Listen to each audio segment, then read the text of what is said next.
SuperTalk Mississippi media production. State Treasurer David McRae has put hundreds of millions back into the hands of Mississippi's citizens, expanding the state's affordable college and career savings program and also returning record amounts of unclaimed money. Check out how Treasurer David McRae's office can help you, your business, or your organization. Treasury.ms.gov. This is Gerard Gibert, and thank you for listening to MidDays here on SuperTalk Mississippi. MidDays with Gerard Gibert is on the air. MidDays with Gerard Gibert is powered by C-Spire. Power your home or business with C-Spire Fiber. To learn more, visit supertalk.fm/C-Spire. C-Spire Fiber powers SuperTalk Mississippi.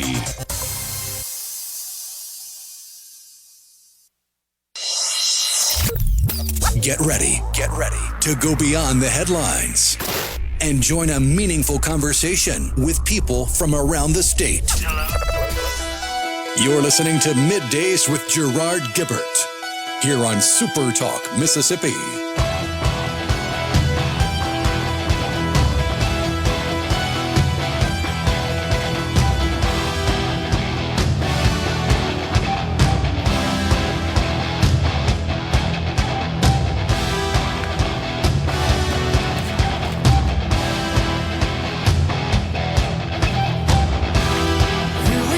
Good morning, everyone, and welcome to MidDays, SuperTalk Mississippi.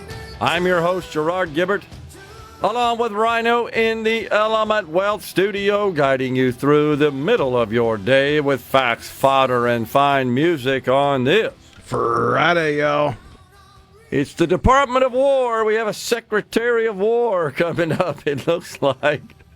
The president says the organization being named as the Department of Defense makes it look like it's too much on defense. What about war? Secretary of War.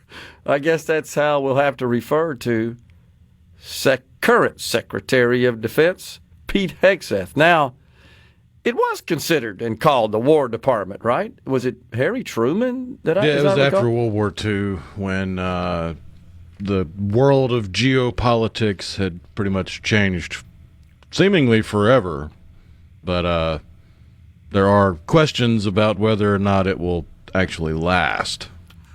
This new name? Well, no, like the whole way the world changed to usher in, well, we no longer need the Department of War. We need the Department of Defense. Okay. So it looks like, though, the president is set to sign an executive order to change the name of the organization. And this is another thing that I guess we should talk about. Is that something the president can do, or does that require congressional action and approval? In other words, is this one of those deals where somebody's going to get aggrieved and file a lawsuit, and now we're chasing this thing around the courts? I don't know. That bears a little research on our part, I guess, and we may have some smart members of our audience that know the answer to that. But it just seems a little unusual to me that one person can say, yep, we're changing the department. Well, I mean, I don't know that without using other precedents or pulling from other interpretations of law, because Congress establishes departments. Yeah. And then gives the president the power to pick a head. Okay. So it's there's split responsibility for the departments. If you can pick a head, do you pick the name, or do you have to have the establishing power to pick the name? I mean, he could just call it Polka Dot, right? I guess if he wanted to. If one person can do it, that's the only point I'm making. And I don't have a problem with it being called the Department of War, but I'll just say this. It just, once again, feels like the whole country's run by one person and some bureaucrats. Now, as long as that person's doing what you like, you're probably happy about it. And in general, I like what the president does. So I'm cool with it. But it feels like we're just continue to push the envelope on this executive order stuff. And that's largely because we have this system in place. It's called a filibuster in the Senate. And there is a procedure for overcoming a filibuster to get legislation voted on, but to procedurally to end the filibuster, you got to have 60 votes. Well, when you have such an evenly divided Senate as it is today and has been for a long time, man, it's almost impossible to find anything you can get 60 members of the Senate to agree on. Doesn't matter which party is in charge. There are 3 measures that I've mentioned before on this program that are worth digging up again that did, in fact, pass with 60 votes in the Senate that required some Republicans joining Democrats to get that legislation out of the Senate.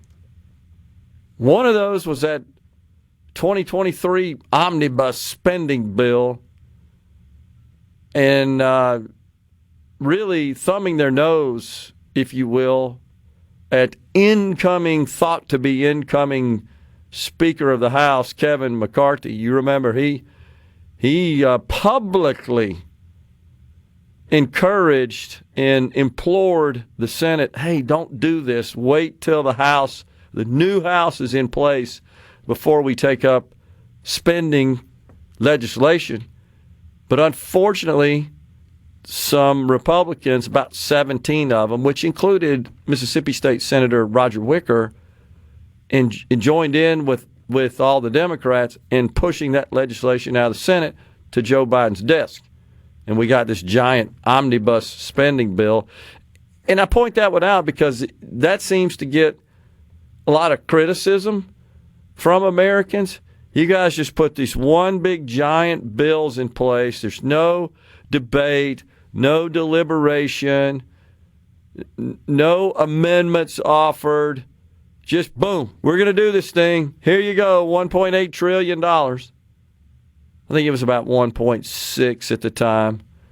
So that's one. And then the other two we've talked about many times, the CHIPS Act, which was just a bunch of corporate subsidies to companies that A, didn't need them, and B, wasn't going to make them any better. The idea being we want to encourage chip making on American soil. We're going to give you some money to do that with 1 million federal strings attached. Remember that, Rhino? After they passed it, they're all applauding it.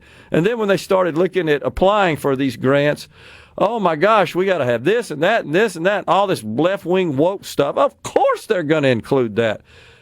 Sadly, that also required 16, 17 Republicans.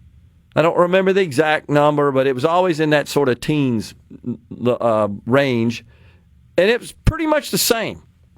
Mitch McConnell right in the middle of them. I always felt like he's doing something here. He's pulling these Republicans to vote this way, and he personally is benefiting from it. I don't have any proof of that. It's just an opinion. It's the pattern. He is from Kentucky, and it seems like they don't have their head screwed on straight, even if they are on the right side of the aisle up there. What's happening with old Massey these days? He's raising hell, isn't he? Oh, yeah, he's teaming up with your buddy Ro Khanna to stand in front of a bunch of signs calling Trump a pedophile to have a press conference. I saw that.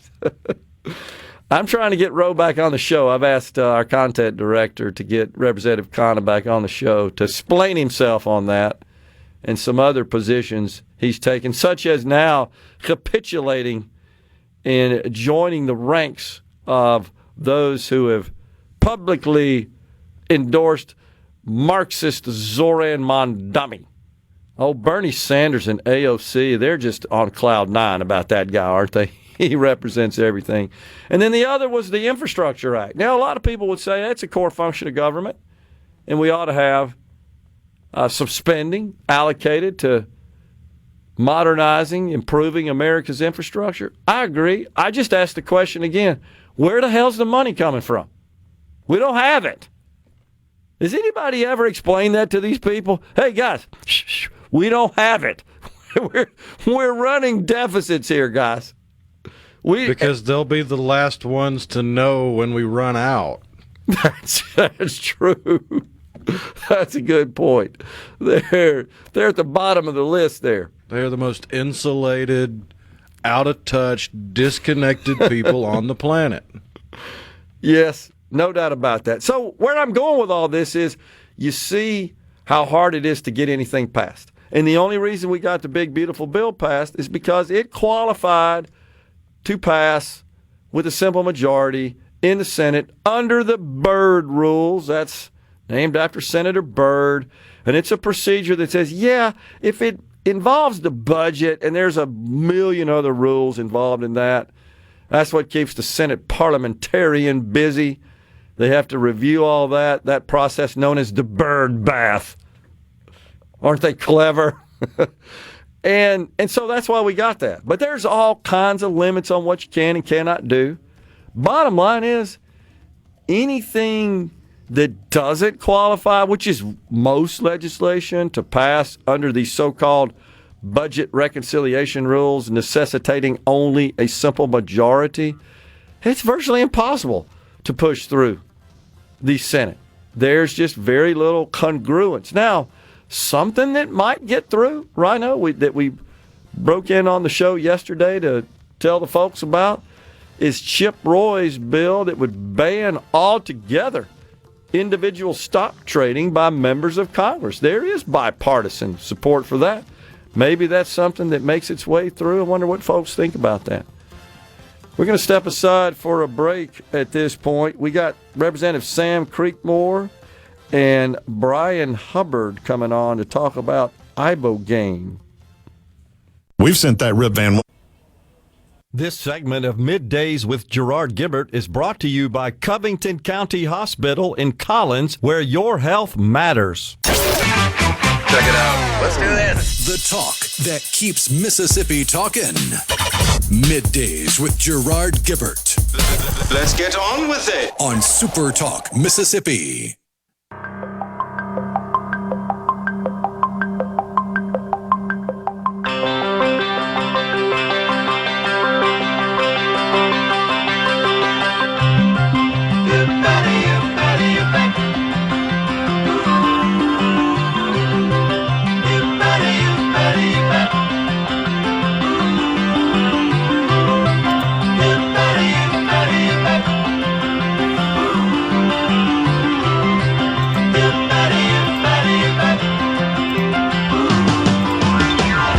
Welcome back, everyone.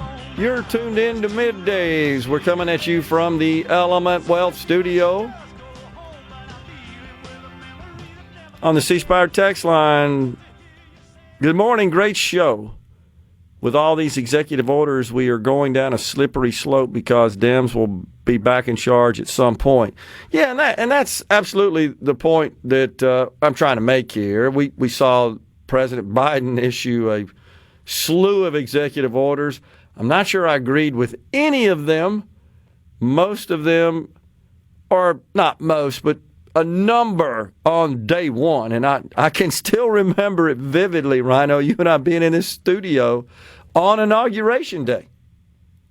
And he made that outrageous speech, which was laced with all sorts of racial content. You remember that? I mean, we were kind of, again, fresh off what just feels like ground zero for the radical lean into race and gender ideology, and that was the George Floyd situation, 2020.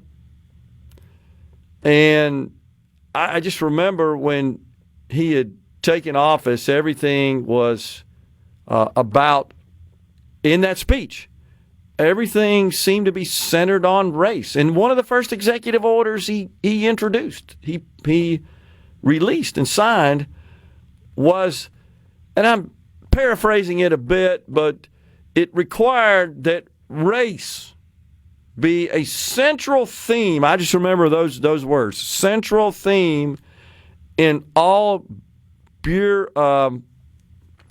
agency. I'm so used to calling it a bureaucracy, I almost said that. I had to think, what are these things? Agency policy making. You remember that. That was like number one.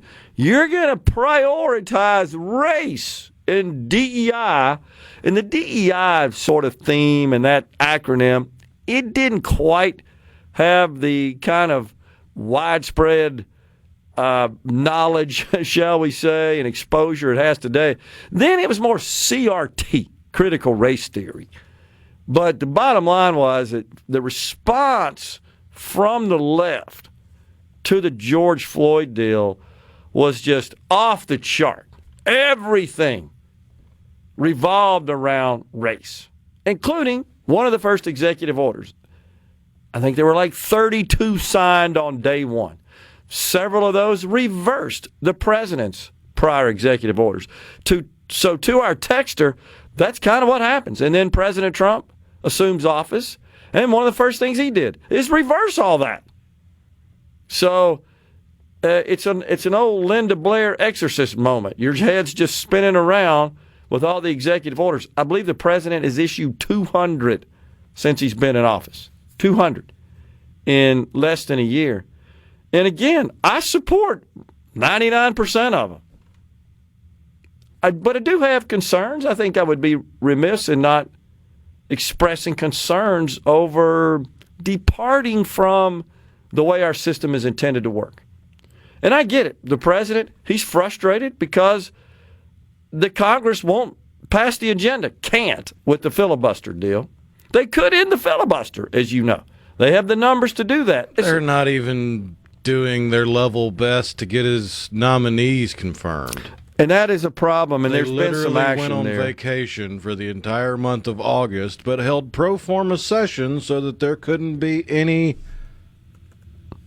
I mean, it's sad when your own party's in the majority and you can't get any nominations through, even through a process that hasn't had any hang-ups except for recently.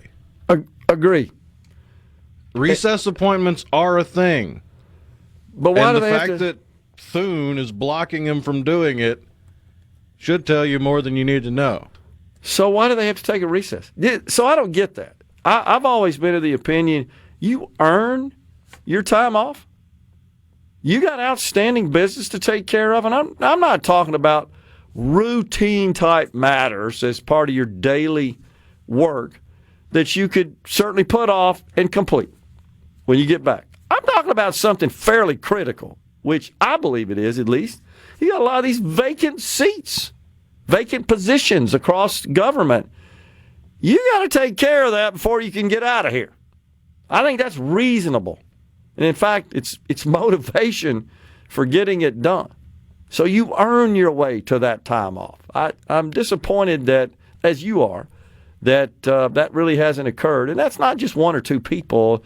There's a bunch involved in that. I'm much less hacked off that they took a whole month off as I am that they left people in D.C. to every so often go in and go, all right, we're here. Everybody sees we're here, right?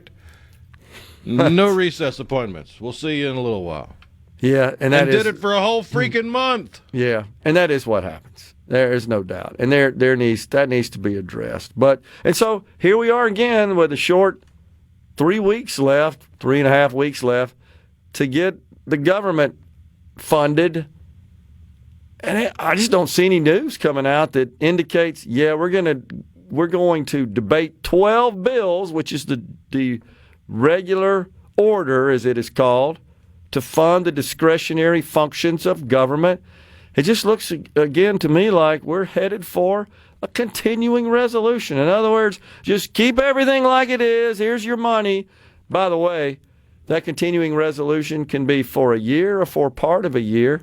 The total for a year comes in at about $1.8 trillion. That's for defense and all non-defense spending, the so-called discretionary components of federal spending.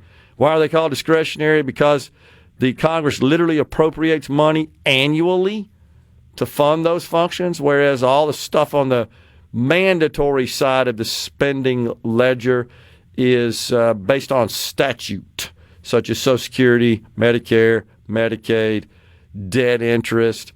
the SNAP program, all kinds of other programs. There's a laundry list. But the big three, Social Security, Medicare, and Medicaid, those just continue without action on the part of Congress.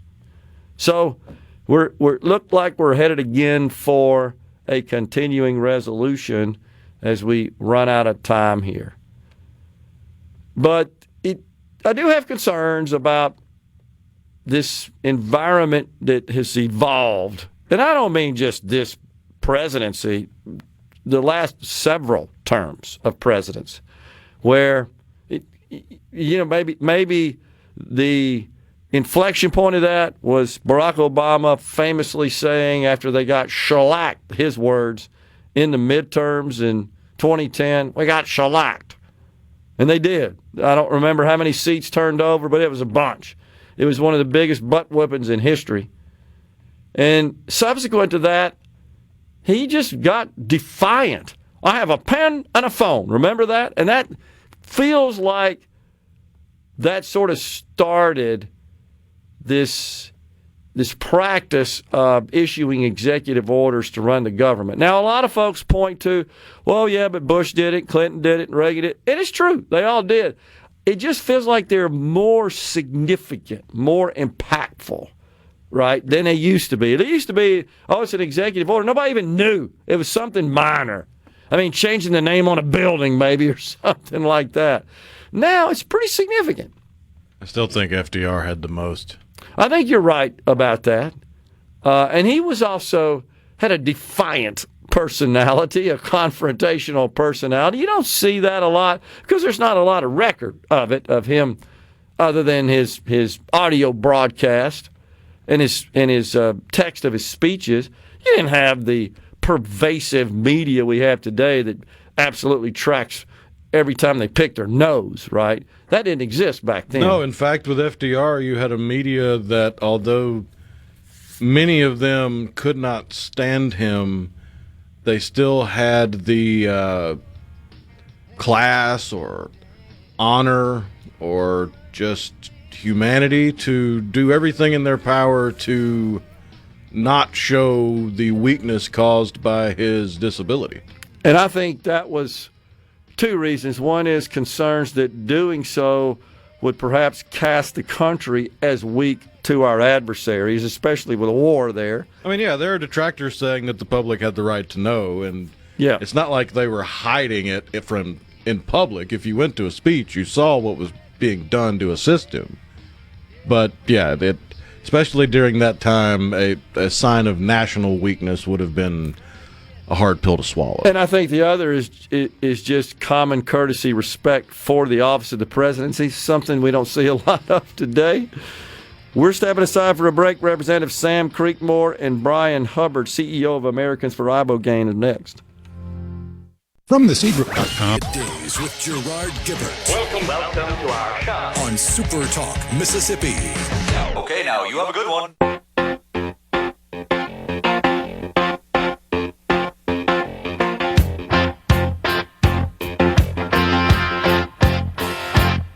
What I want, you got, and it might be hard to handle, but like a flame that burns a candle, the candle feeds the flame.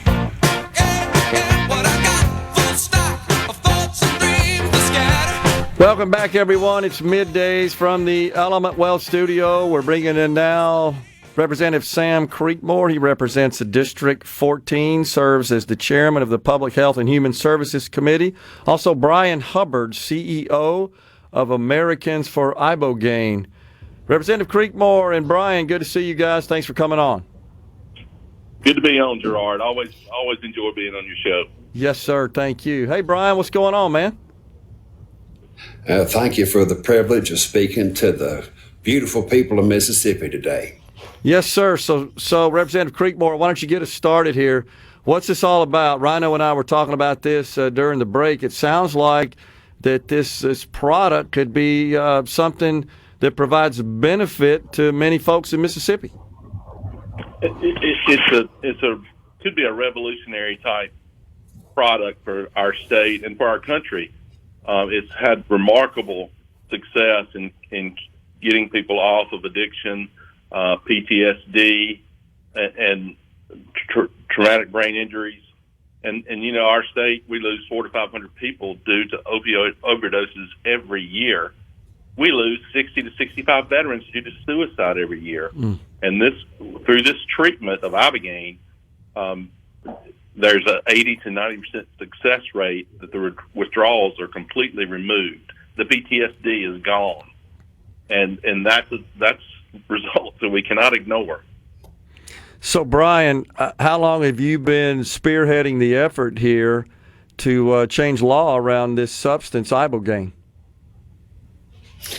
Well, this journey began for me when I ran the Kentucky Opioid Commission and had as my responsibility tackling the state's opioid epidemic with about $1 billion in funds that were obtained from opioid manufacturers and distributors for their role in creating the problem.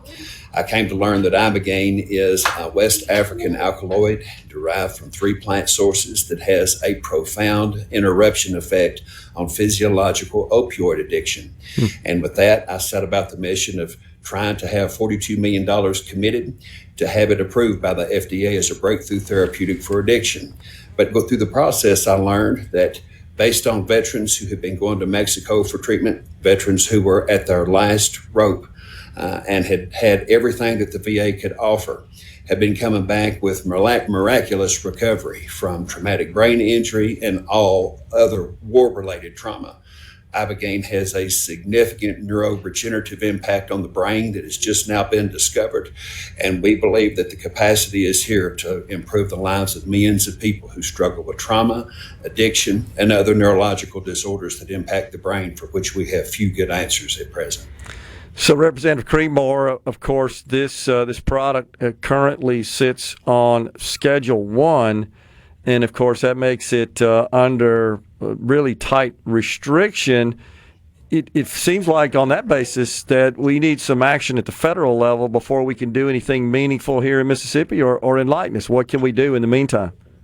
Well, let me explain what Schedule 1 is, and that a substance to be classified as Schedule 1 has to be extremely addictive and have no medicinal value. Clearly, Ibogaine doesn't apply to either one of those. So it can be removed off of Schedule 1, maybe even to Schedule 3. But there is a way we can use it in this state as a Schedule 1 drug, and that's through the FDA trials. Okay. And what we would like to do in Mississippi is partner with what Texas has already done. They passed the bill this spring that would create the FDA trial, and we can actually apply under their same application in Mississippi, and share data and information and start the FDA trials along with Texas. We could be the second state to do it in this country. Okay. Yeah, I mean, it seems like a no-brainer to me. So what sort of appetite is there for pursuing that in our legislature, Representative Creekmore? Well, we had a hearing a week ago and at the Capitol, and we had veteran experts. Bryan was there, and it was very powerful hearing to hear these people who had actually been through the process. They went to Mexico and received the treatment, and it's made their life whole again. And so afterwards, one of the senators came up to me and said, everybody here was pro-Ibogaine. You didn't have anybody to speak against it. And I went to him and I said, I couldn't find anybody. Huh. Everybody I've talked to, especially after understanding it and the success rates of it, has been for the Ibogaine trials. Okay. So I think there's an appetite there, and of course, we've talked about this before, Gerard. We've got money coming in for opioid abatement. Right. Well, this is the most successful treatment I have found that would help in that context. Okay. Makes sense. So Bryan, is your organization working at the federal level to deschedule Ibogaine? Because, of course, the way Representative Creekmore described it, as we know, Schedule 1 says, this is an addictive substance, but it provides zero medicinal value. It seems like there's lots of empirical evidence of the opposite. There's a lot of fictitious legal realities within government systems that are a part of the problem of contemporary America. And what we aim to do through Americans for Ibogaine is, as the nation's premier public education and advocacy organization that was announced right after Texas was the first state in the country to commit substantial funds directly to drug development in what is now the single largest public appropriation for psychedelic research and medical development in history, specifically for Ibogaine. We find ourselves positioned as the air traffic controller of this opportunity to create a multi-state coalition that will crash through the federal wall and give reformists on the inside the opportunity to make the necessary adjustments so that this can become a medical reality integrated into the U.S. healthcare system. Ibogaine is a very serious medication, and it has to be delivered through medical infrastructure in a clinically controlled medical setting. And we know and believe that our federal partners on the inside will welcome this multi-state effort and see it as the opportunity to make substantial progress for the benefit of all. So, Sam, multi-state that Bryan just referred to, are you guys working with some other states to maybe bring a little more beef and girth to this effort, or are we doing this kind of independently inside the state? Well, we're currently selling it independently right now, Okay. but I have been in contact with former Governor Rick Perry of Texas, who is behind a lot of this movement in Texas, and the partnership is real. It can happen, and Texas actually pursuing it. It's a little premature for me to go further into the partnership aspect of it because I got to get a bill passed. Okay. So, do you intend to introduce a bill this coming session? That is my plan. We're going to continue, and I encourage people to go watch this hearing. You can go on the YouTube Mississippi Legislative website and see it. But yes, that is my plan. Senator Harkins on the Senate side plans to drop a bill as well. Okay. And then we'll carry it through. Okay. And if you talk to leadership, where does our Speaker and our Lieutenant Governor stand? I have not spoken directly with Lieutenant Governor. I have talked with Speaker White, and he's all on board with Okay. And but I've talked to Delbert's staff, and yeah, they're very interested. They've been supportive so far. Gotcha. So, Bryan, don't want to pry here, but do you have some personal experience with this? Well, when I was executing the project in Kentucky that has now been completed in Texas, I came to believe that if I were going to advocate for this medicine, especially in light of the scaremongering being done by some of the opponents around it, almost all of whom were tied to the opioid maintenance industry, that I needed to have the courage of my convictions and take the medicine that I was advocating for. And so in November of 23, I did just that. There are 2 clinics which operate in Mexico that serve people at scale. My second experience in order to determine the safety of both was in December of 24. And between the two, they were the most profound personal spiritual experiences I have ever had.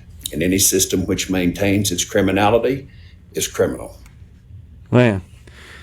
Well, are you seeing the movement or a movement gaining momentum across the country here, Bryan? Texas, in all of its might, as probably the lead conservative / red state, or at least perceived to be so, the 8th largest economy in the world, has wrapped its arms around this opportunity. Yeah. And I can affirm Representative Creekmore is the first among what are about a half a dozen lead legislators across the country that are looking to seize this moment and make this the moonshot opportunity of our lives. Got it. Well, appreciate you coming on, Bryan. Representative Creekmore, always good to see you, sir. Thanks for your efforts here and calling attention to this. I mean, unless you guys could, we got to go here, but unless you guys could tell me what the downside is, I can't see why we wouldn't get this done. Well, Texas passed it overwhelmingly. I think there were maybe 2 nays in the whole legislature. So I feel strongly about it, and I think once we continue to get this message out, we'll start to gain more and more support. Good work. Appreciate it. Representative Sam Creekmore and Bryan Hubbard, CEO of Americans for Ibogaine, have been our guests. Thanks, guys, for coming on. Appreciate it.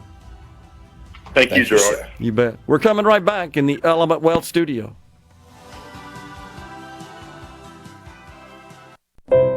Covering the stories that matter most to Mississippians. Gerard Gibert. Middays with Gerard. Super Talk, Mississippi. Try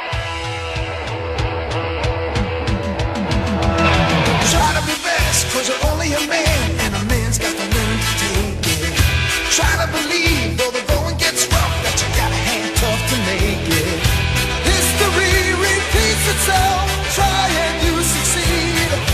Never doubt that you're the one, and you can have your dream. You're the best around, nothing's gonna ever keep you down. You're the best around, and nothing's gonna ever keep you down. That's a little Karate Kid there, isn't it? Oh, yeah. We're back with you in the Element Wealth studio. A quick check of your money. Not a pretty sight today. After achieving some record highs, the Dow down. It's off its lows of the morning. The Dow down, the NASDAQ down. All the indexes are down today. The Dow 262. It's been down as much as, 350, 360 earlier in the session. Oil, $62 a barrel. I mean, it just isn't moving a lot. Don't expect it to. However, we did get a jobs report. Wasn't too good. So I know you're going to be shocked at this, Rhino. The Bureau of Labor Statistics revised the last 2 months. No. So Say it ain't so.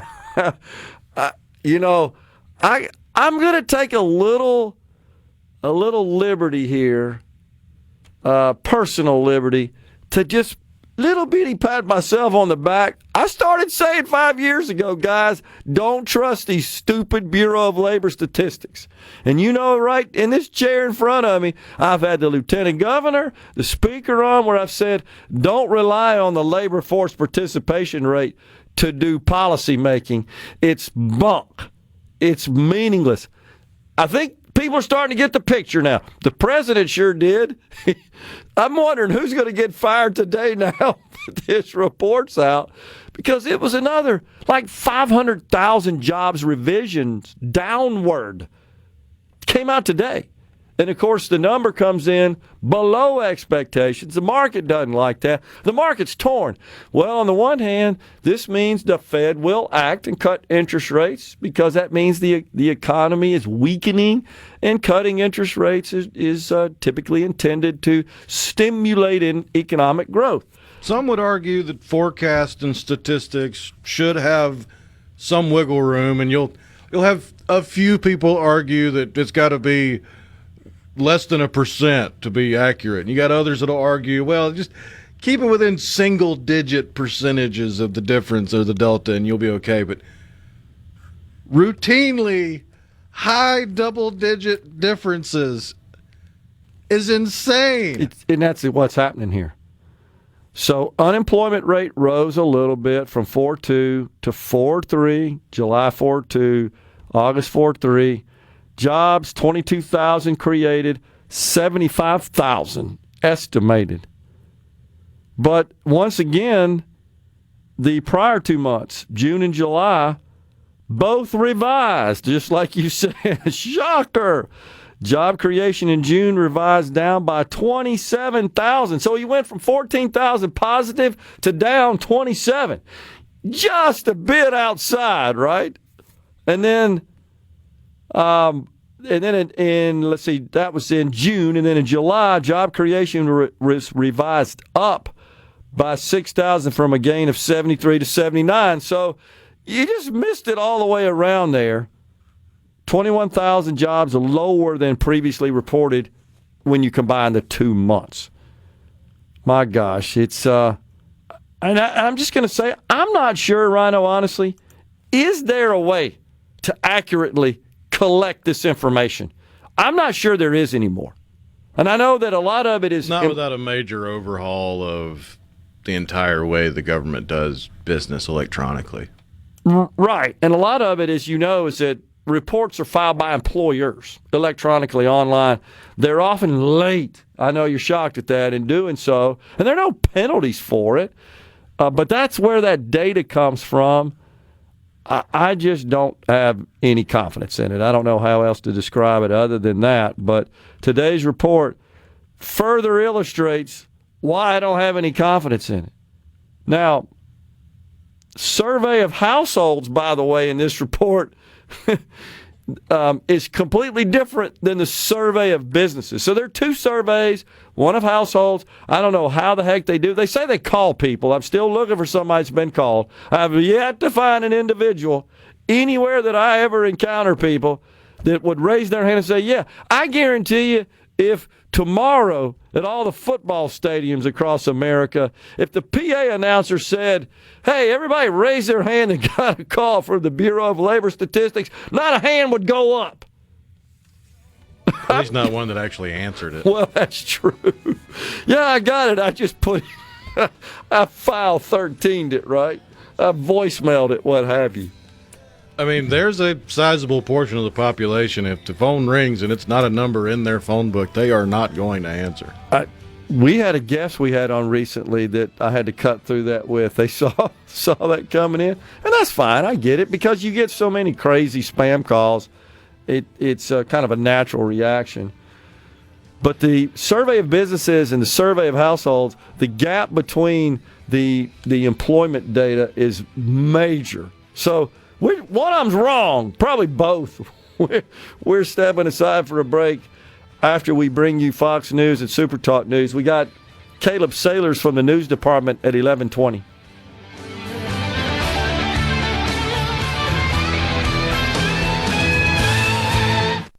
Of MidDays with Gerard Gibert is brought to you by the Mississippi Business Journal. Visit msbusinessjournal.com. Scott Coopwood, publisher and president.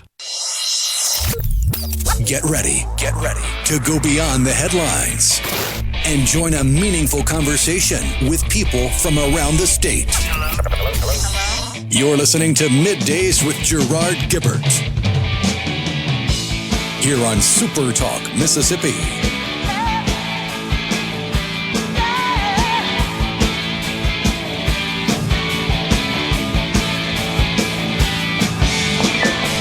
Welcome back, everyone. It is MidDays from the Element Wealth Studio on this Friday, y'all. We are back with you. So Jerry in Waynesboro says that regarding pharmaceutical companies, he first sent a list of all the Democrats who received donations from the pharmaceutical industry. And through the years, this is, and these were people who spoke up at yesterday's hearing against Secretary of Health and Human Services, RFK Jr. Yeah, they didn't get a whole lot done in that hearing. No, it was just mostly fighting and throwing attacks back and forth. But the first thing I'd say to you, Jerry, is you need to look at the Republican side as well. They contribute considerably. Any big company's going to hedge their bets like that. It's no different than Donald Trump contributing to Democrats. That's the irony of Bernie Sanders' name coming in at the top of that list is because he was the one. He was really the only one, besides RFK at the meeting, pointing out everybody that had taken. No, exactly right. Bernie Sanders was like, you, and you. Yeah. And then all of us over here. It's exactly right. There's no party alignment here with respect to Big Pharma's contributions. In fact, if you look at all the major pharmaceutical companies, and I hadn't done this in a couple of weeks, but when all this was firing up, there's a couple of them that actually contribute more to Republicans than they do to Democrats. So you can't really say that this is all because, in my view, because of them contributing to certain people that spoke up. They contributed to people that spoke up in favor of RFK. So I don't think you can necessarily always tie those together like that. And then, so this is the question that I asked, should the government just shut down pharmaceutical companies? And so Jerry asks, well, should they be allowed to advertise their products on TV, pay billions for it when you still have to go to the doctor and say, I saw this on TV, I think it will help, and really doesn't have a clue what you're talking about? Money thrown around every, I don't know what he means there, could make drugs cheaper if administered correctly. So, but Jerry, do you want to ban private companies from advertising? That's socialism. I don't want to do that. And now, do I want them to be truthful in their advertising? Yeah, I think that's reasonable guardrails around that. But you're talking about something that is so subjective. I mean, heck, pharmaceutical ads are half showing people enjoying themselves and how they're just celebrating how great they feel from taking these drugs, and the other half is disclaimers. It's like the old FedEx man, just rattling it off so fast, like, well, hell, there's more risk than there are upside, and they say that in the ad.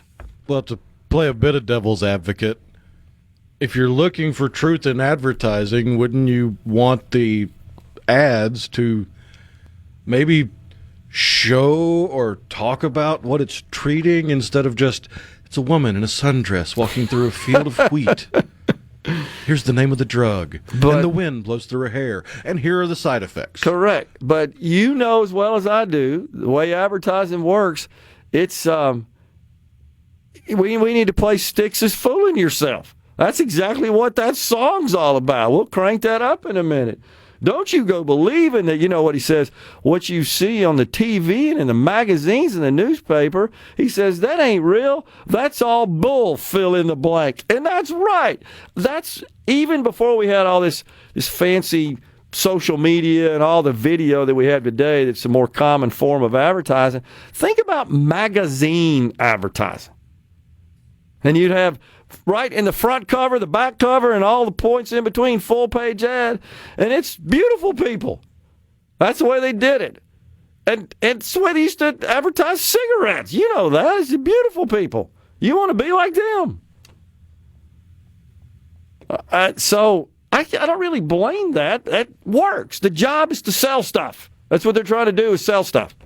So I don't really have a problem with the advertising. It's advertising gets people to buy the products. That's what the goal is.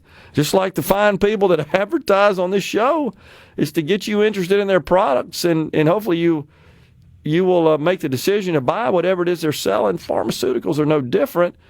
You're right, though. I know there are people that show up at the doctor and say, I saw this on TV, and it frustrates the doctors sometimes.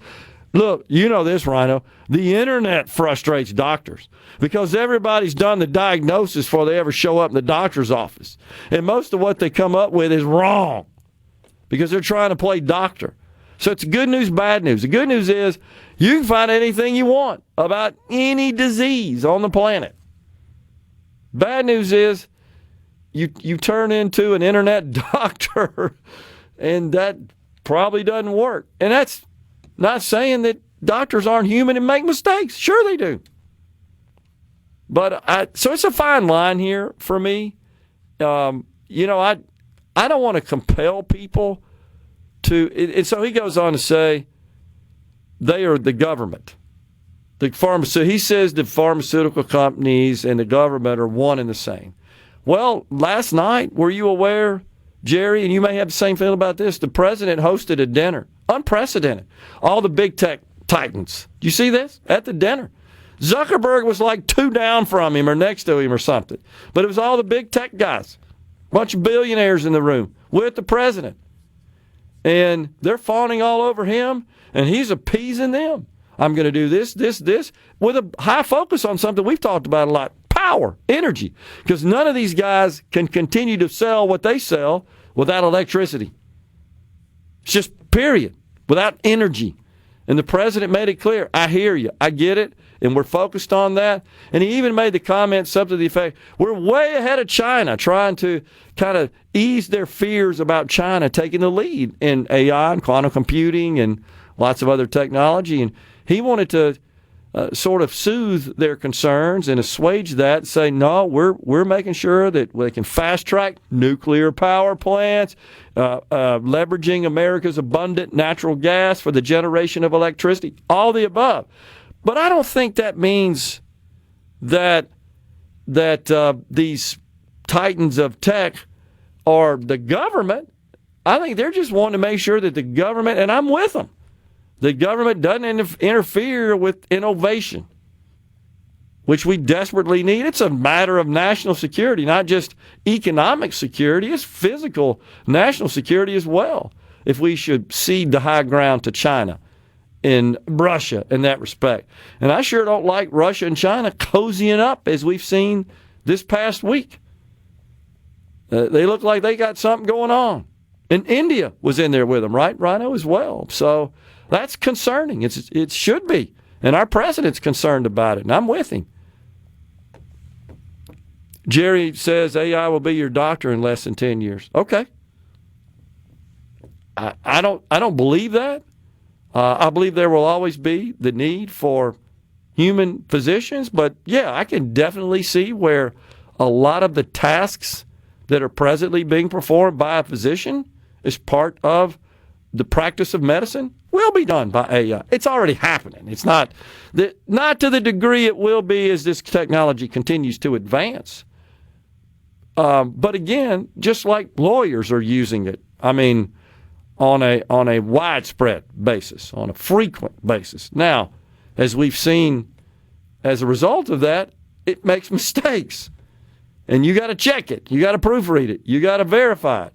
But I don't think I've talked to a lawyer in my circles that said, yeah, I'm not using that AI. Every single dang one of them are, because it's such a time saver. It's not doing anything they couldn't do, just as it won't do anything a doctor can do. It just can do it at orders of magnitude faster. Like, for example, if you have a diagnosis that needs to be treated as quickly as possible, and you've got a list of 10 symptoms, well, the doctor, before AI, but after the invention of the computer, could take those 10 symptoms, put them into a proprietary data system.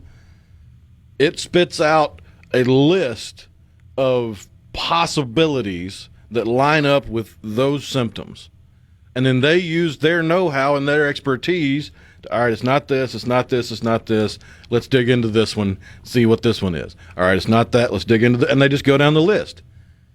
If AI can take that step out of the process and spit out, well, here's 3 possibilities that are the most likely, that's less time between you having to worry about it and then getting treated. So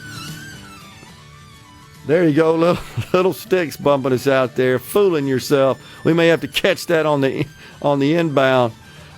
Completely true. It's a matter of saving time. And think about the old days.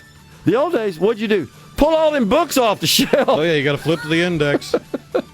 I don't want my doctor doing that. I don't want them spending their time doing that. I want them treating patients rather than doing this drudgery of research that these electronic tools can do, and do it instantly. Coming right back in the Element Wealth studio with Caleb Sailors.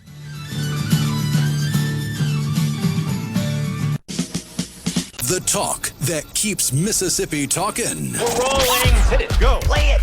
Middays with Gerard Gibert on SuperTalk Mississippi.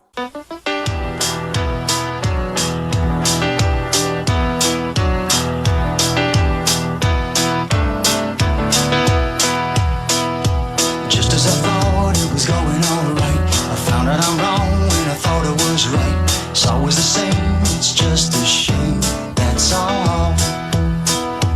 I could say days. We are back with you in the Element Wealth studio. We appreciate you joining us today. It's our pleasure to welcome now Caleb Sailors, multimedia journalist, SuperTalk Mississippi News.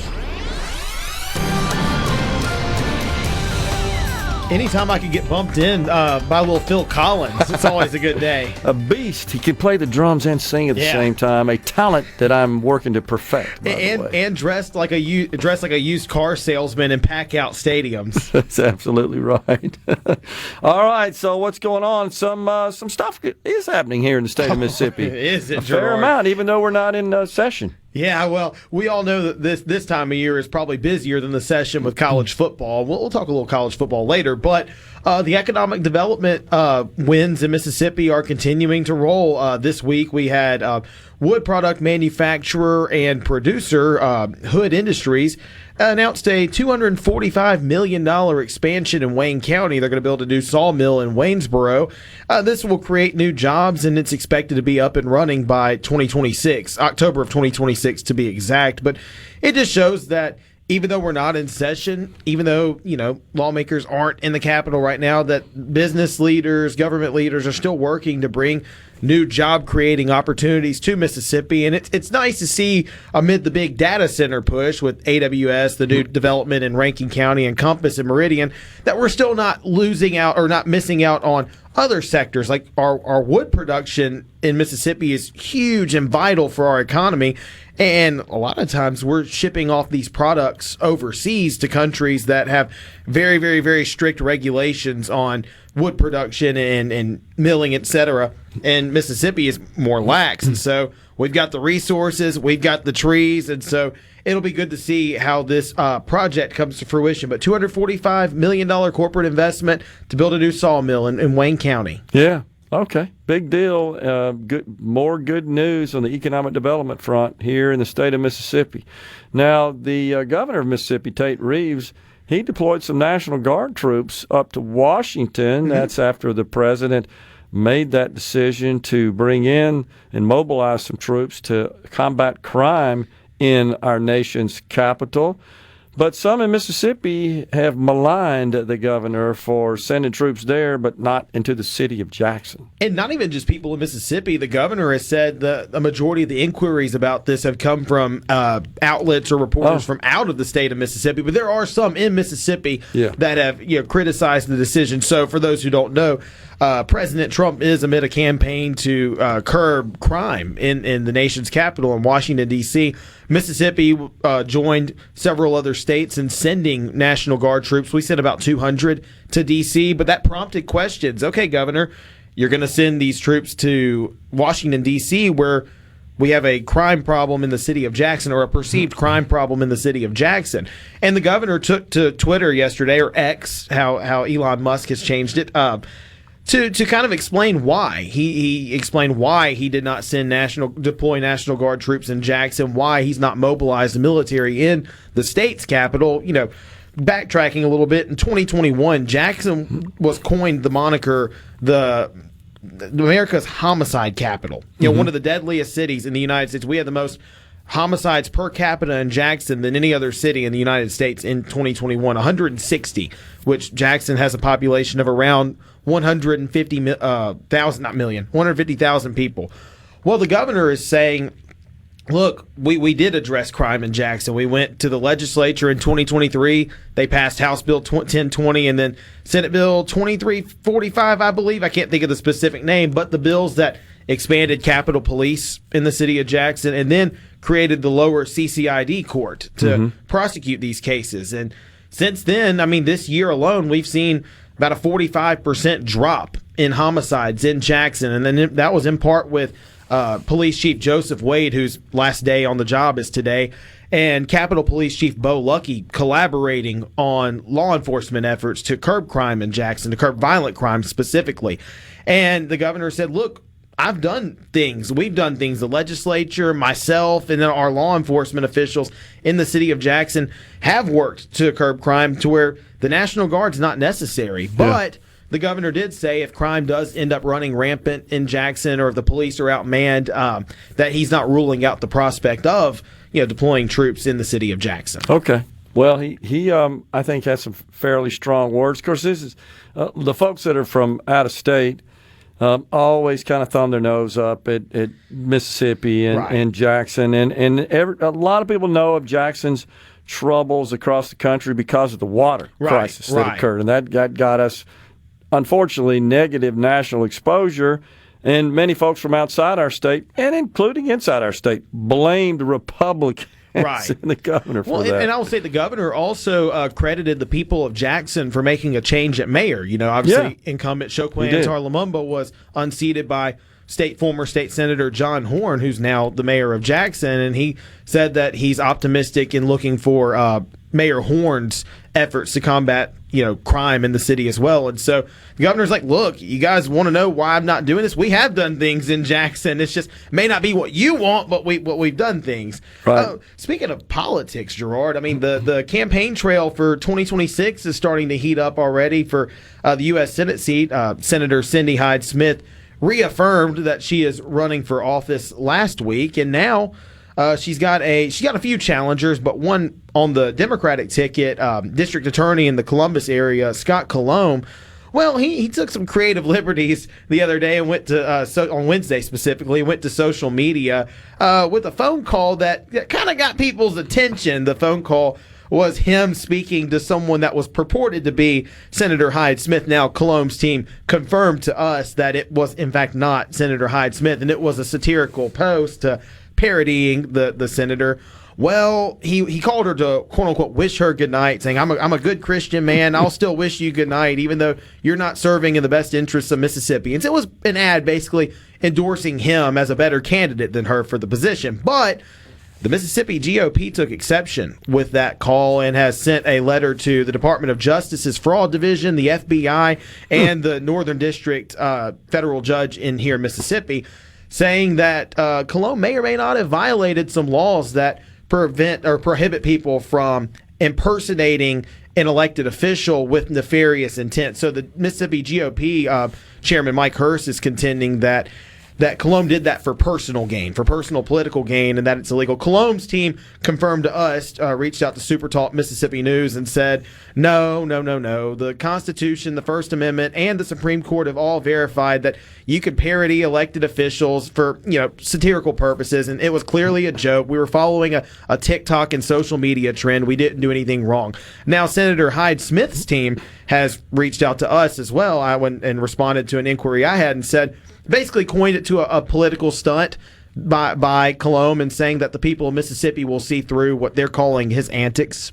One of the most bizarre political stunts I've ever seen, right there. Yeah, if I'll echo some of Richard Cross's sentiments. If I were asked to advise Mr. Colomb's campaign, I would have said, yeah, don't do that. It did get him, however, a lot of name ID and attention. You'll have to agree with that. He did get attention. I know. I think about independent Ty Tinkins, who switched from the Democratic Party to an independent to run for this office. He's sending out press releases and going to social media and trying to get some attention, trying to challenge the candidates to debates across Mississippi, and he's not garnering half the traction that Colomb did by doing this. Right. And there is some value to shock, Gerard. People, are like, well, there okay. is. There absolutely is. And then, of course, and in fact, the campaign, I've signed up, I'm sure you probably have too, to at my SuperTalk address to receive press releases from the Colomb for Senate campaign there. So they sent out a press release, right, just yesterday, I think, highlighting him, announcing his campaign and so forth. Then there are also two Republican challengers. Right. Andrew Scott Smith is one of them. The other one, the name, I have it on my computer, but I can't see right. The second is not coming to my mind. Right, yes. From the coast. Mm-hmm. Yep.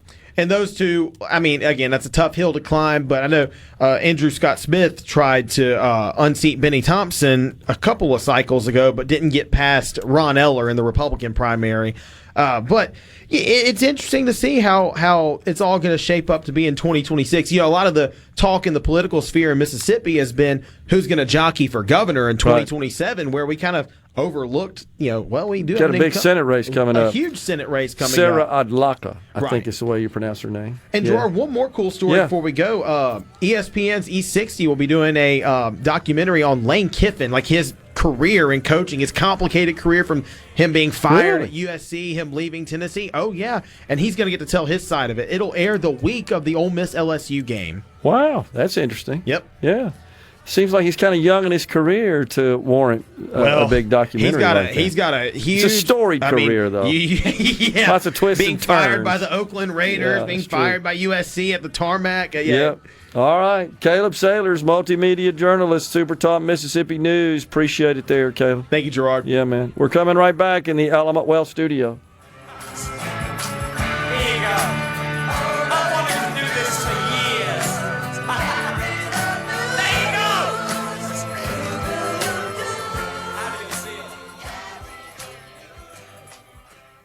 From the Seabrook. Okay, is everybody ready? I'm ready. Ready here.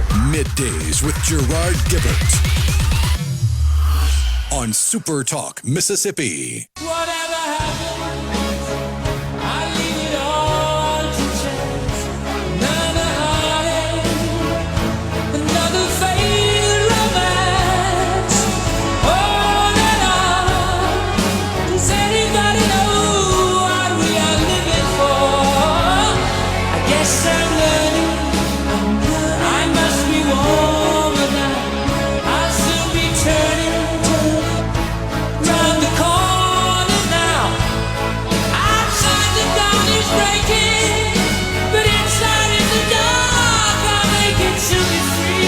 Okay, so did you realize that there is a spending limit for mayoral candidates in the city of New York?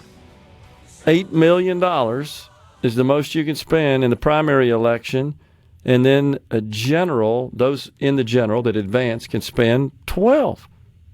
Didn't know that.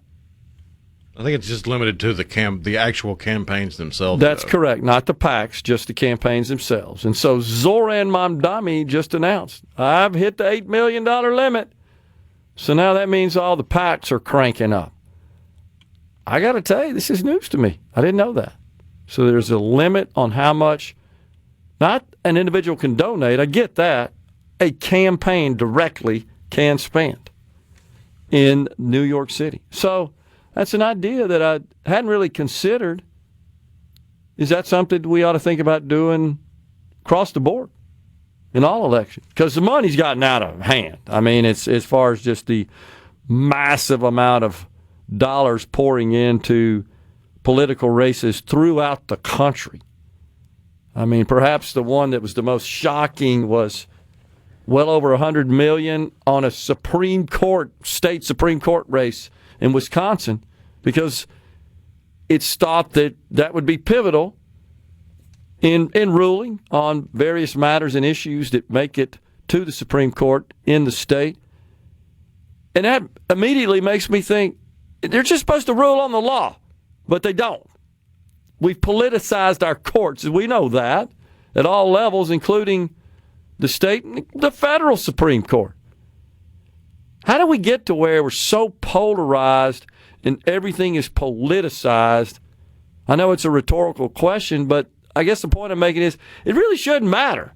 If you think about electing a justice, it should be irrelevant, sort of where they lean from a kind of a party perspective. Even though they don't run as a party, they lean one way or another. They're considered conservative or liberal in their judicial thoughts and philosophy and action. It's not supposed to be that way. It's just supposed to be the law. And that's, I think, just another example of how polarized the country is. But 8 million, so think about that. That's in a city. How many people are in New York City now, Rhino? About 8-9 million? I think one per person. Isn't that right? In the city proper. 8.478 million. Okay. So consider that relative to when you got $8 million relative to, I don't know, take Florida. Now, Florida's what, 19, 20 million? But heck, a Senate race in Florida run you 150, 175 to run a statewide race in the state of Florida. So that math doesn't jive. It doesn't correlate. What is it, 19, 20? 23.37 million in Florida. Okay. California, 39.40. California's 39.4, Texas 31.2. And then it's is it New York or Florida next? States. California, Texas, then Florida. Okay. I think Florida overtook New York not too long ago in terms of total population. Illinois comes in there as well somewhere. And most of those live in Chicagoland, as they call it up there. But I just found this fascinating. He's hit the cap. He's hit the limit. So all his big donors are figuring out ways they can funnel money into the PACs to continue to, of course, campaign on behalf. Which is what I was thinking when you were saying, do you do it across the board? I don't think it would change a whole lot. Not as long as the PACs. You might have less of the Bloombergs jumping in because they can pump a ton of their own personal money into it. Yeah, true. I just find it kind of disappointing and a little bit just disconcerting, maybe is a better way to put it, that it really has, to a great extent, not all the time, come down to money. There was a race not so long ago in it's Kentucky. Certainly a barrier to entry for anyone looking to be an elected official. In general, in a Senate, in a statewide race, you don't have significant personal assets if you're a new entrant these days. Now, I'm not talking about You're an incumbent. You were appointed and so forth. I mean, you just come out of the blue and you want to jump in. If you don't have significant personal wealth to invest, you got no chance. Really got no chance.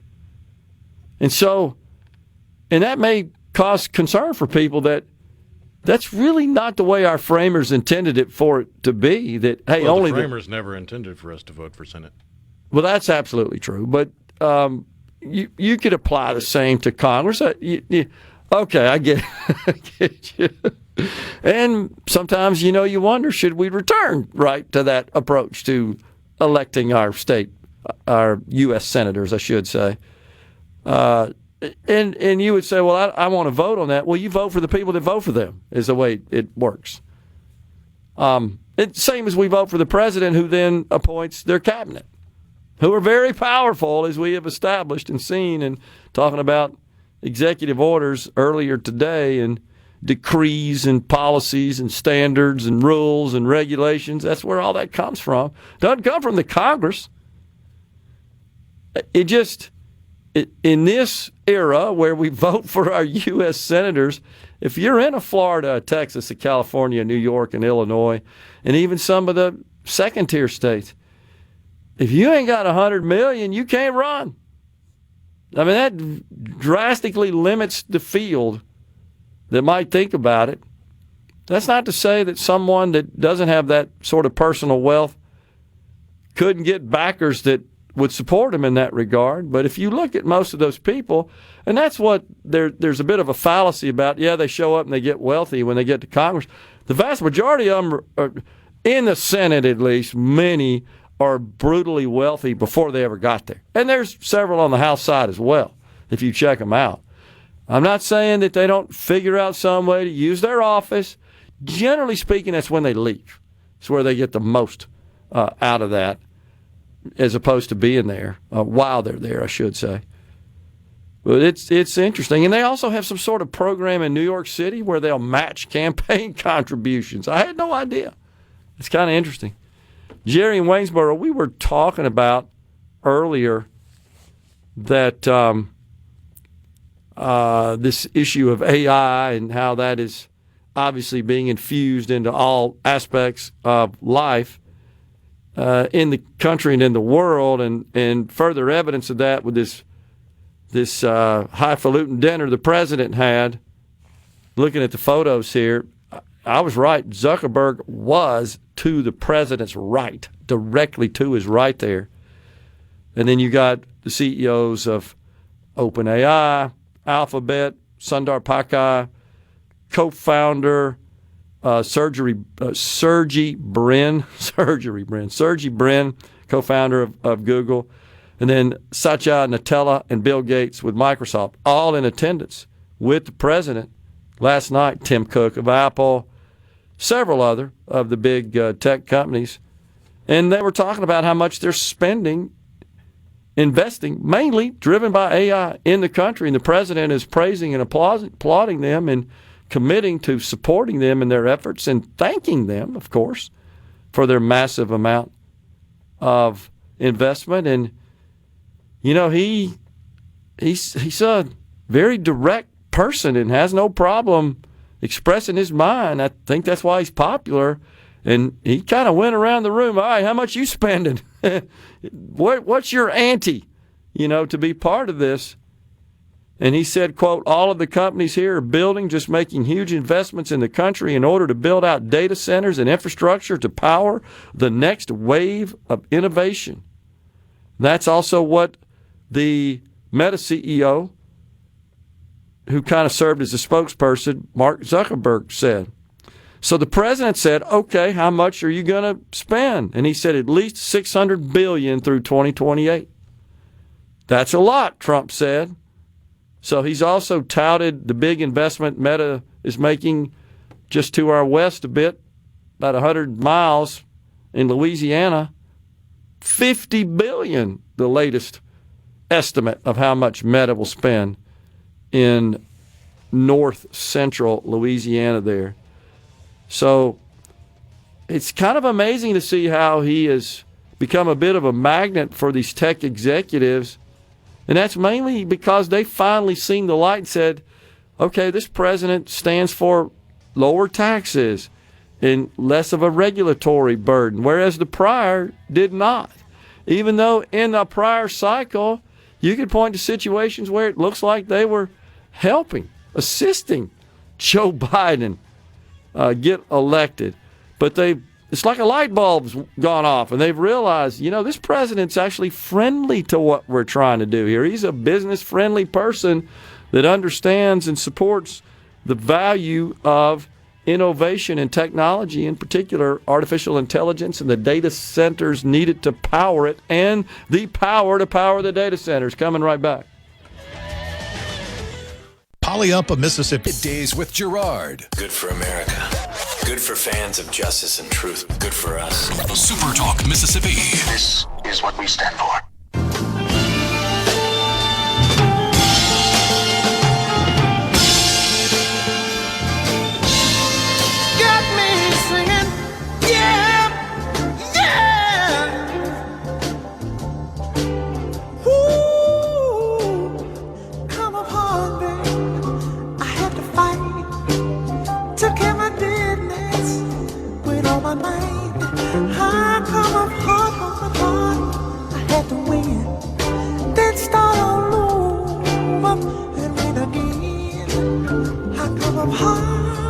We are back in the Element Wealth studio. Thomas in Greenwood says, was Fetterman wealthy? Just talking about the wealth required to run some of these statewide races in some states. Rhino looked it up. He had some wealth. What'd you say? $800,000 to $1 million. Yeah, his reported net worth prior to running for Congress was between $800,000 and $1 million, and zero debt in his filings. Yeah, and I don't know if he's in a position to dump all that into a campaign. But I was generalizing $1 million here. bucks in the bank and no debt. I think a lot of people would consider that, if not wealthy, well off. Yeah, I'm sure they absolutely would. But there's no doubt a record was spent on this campaign. Here's what I'd say is different about that, though, Rhino. And I think this goes a long way towards illustrating my point. In that particular state, it's a purple state. Can go either way. The need for the candidate to have personal wealth to invest isn't anything like it is in a state where, hey, this party's going to win this seat, and all the money you need is to stave off challengers in the primary, i.e. Florida. Rick Scott, $75 million of his own money he spent to capture that seat. In this case, everybody that donates to campaigns is going to get involved in the Pennsylvania Senate race just because it is a purple state. It is pivotal, as is evidenced by its vacillating on who it supports for president, the way its electoral votes get allocated. But I want to say that 2022 election featuring Mehmet Oz, the Republican, and John Fetterman, the Democrat, think that at the time set a record. It was over $300 million, as I recall. $300 million in a Senate campaign. And I dare say that the vast majority of that obviously didn't come from the candidates. But if you're in a state like I just discussed, Florida, for example, where the thing's going to go Republican, high chance that seat's going Republican. It's a matter of who can take the Republican primary, and that's where you got to hit the hip for your own money in a lot of cases. A lot of people say, well, it's not on a national basis, not really worth getting involved in that race. It's going Republican. Let them fight it out on their own accord. So that's kind of what's happening there, and that was the point. And I knew, Thomas, that when you sent this, Rhino and I were talking about it on the break, I knew when you sent this text, all you're trying to do is take a dig at Donald Trump. We absolutely said that, did we not? What did he just say? Read it for me there, Rhino. He's not a good example as he won by proxy votes. I think Fetterman will be elected since McCormick got the other seat. Had Trump not backed Oz, Fetterman would have lost to McCormick. So, again, we just discussed it before he said that. Predicting, opining, that's what we're trying to do. Tim in Oxford says a retired educator cannot run for state legislature and serve without giving up retirement benefits. And I'd actually be okay with changing that law, Tim, and I've talked to legislators about that, to allow educators not only to serve in the state legislature, but to return to work, to teach full time, and still draw benefits. Right now, you can't. You're limited to like 50% of the average pay for that job is all you can draw, so you can't do it full time. I'm fine with that, honestly. And I think there is some strong interest in changing law in Mississippi around that. Mo says if the governor had sent National Guard to Jackson, they would not have liked it. Well, of course not. And I was talking to the speaker yesterday. I can't remember, Ryan, if we were on the air or during a break, but remember sitting in that gallery the day the bill to establish and expand the Capitol Police and create this partnership among the Capitol Police, City of Jackson, the Hinds County Sheriff Department, so forth, to patrol and provide law enforcement services to certain areas of the capital city. And I remember distinctly, to Moses' point, the mayor, Chokwe Lumumba, and his entourage in the opposite gallery. Like, eye level with me there. I was in the south, he and his group in the north, and they were watching, and they wanted everybody to know, we're watching you. Don't you dare do this, right? Fortunately, they passed that legislation. But, yeah, you're right, Mose. And, I get it. If you're running a city, there's two ways you can go. You could say, well, this would reflect poorly on me and folks here in the city because we do have this problem and we got to get outside help. On the other hand, it's like, put that crap aside and you could be the hero by allowing them to come in and establish law and order. I think you would be commended for it. Fox News, SuperTalk News next. Coming right back after that. And now, another hour of the talk that keeps Mississippi talking. Middays with Gerard Gibert. Begin your transition now. Now on SuperTalk Mississippi.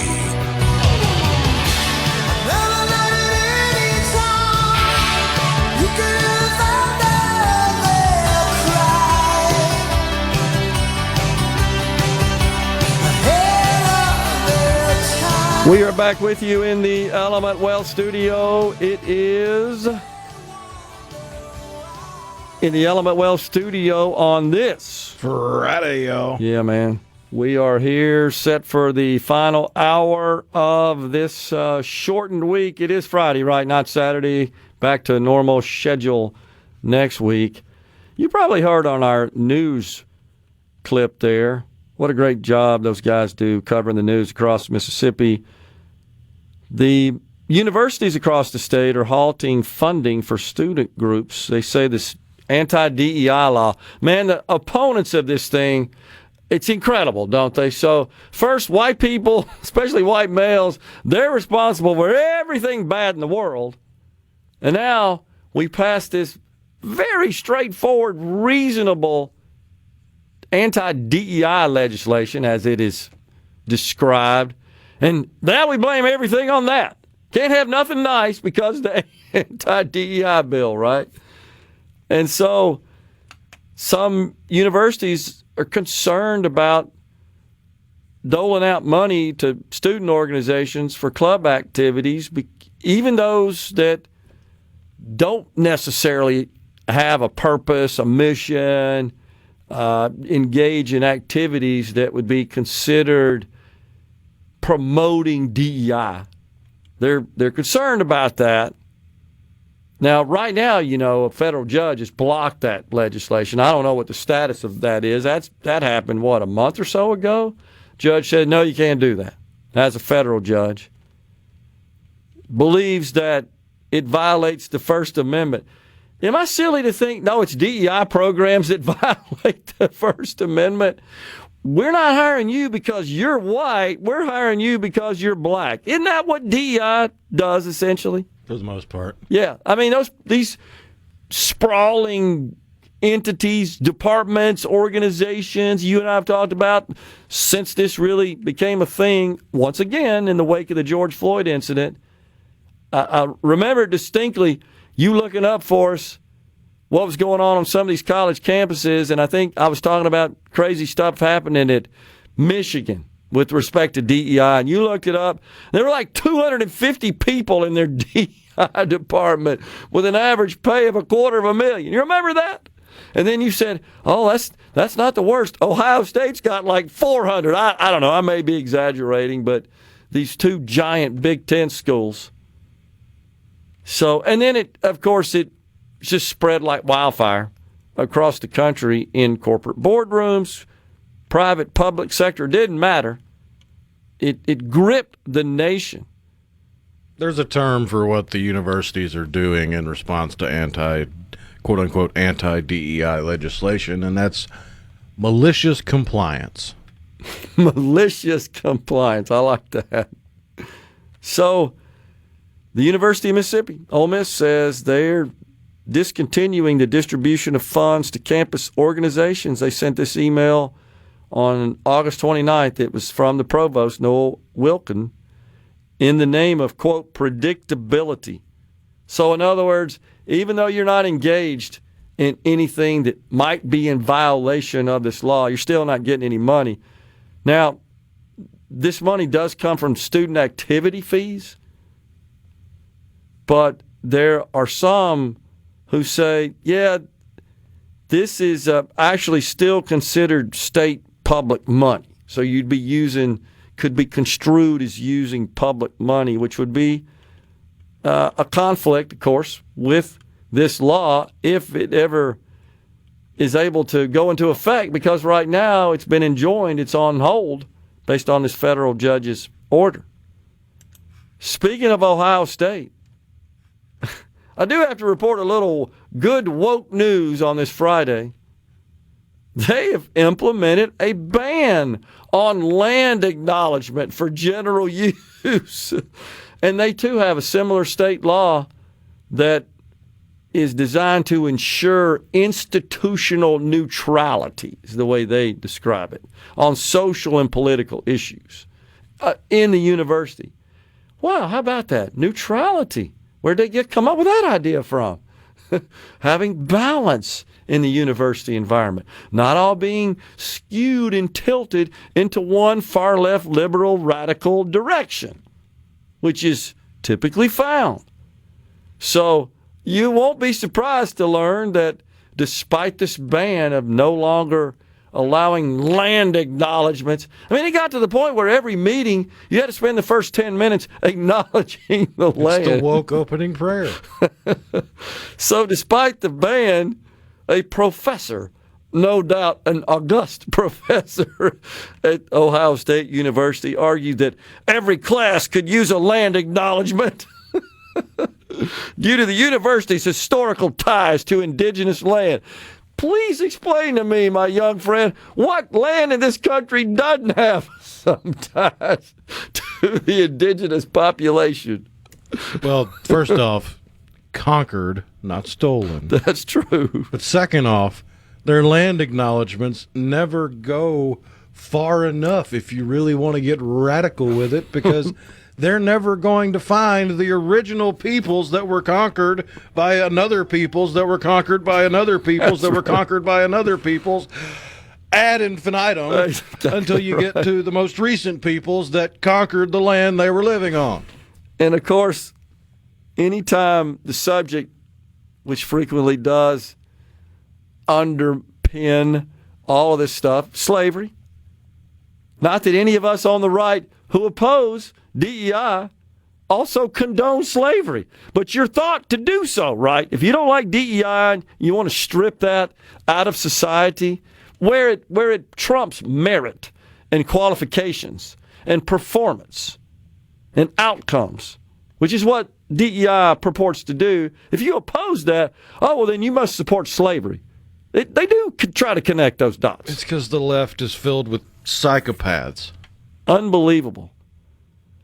So you showed me, I got to share this with the folks, you showed me after the show yesterday a rather disturbing photo. Would you please describe it to the folks that you basically said, hey, look, this is slavery in Africa, alive and well. You showed me a photo. Yeah, the video from North Africa, because you hear all these people complaining about the impacts of slavery from over a century ago, and they're crying about something that nobody alive in America should be participating in. It is not condoned. It is an illegal practice. It is an abhorrent practice that was ended in America a long time ago. And they seem to always ignore the fact that the practice is still alive and well in North Africa to find and generate slaves for the Middle East. Yeah. I mean, it's classes of people, essentially. And one is... The stadiums for the Qatar World Cup were built by slave labor. I didn't know that. Well, that photo was disturbing in that it showed, I guess, all of the prospective slaves kneeling down. Yeah, it was a video of a slave market in North Africa. Unbelievable. From like a week and a half ago. Incredible.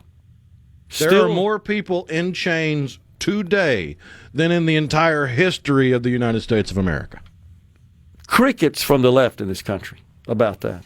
No, they got to blame us for something that happened 150 years ago and hold us accountable and responsible for that, or at least attempt to. So, but good news at Ohio State, no more land acknowledgments. Dispense with that crap. It's ridiculous.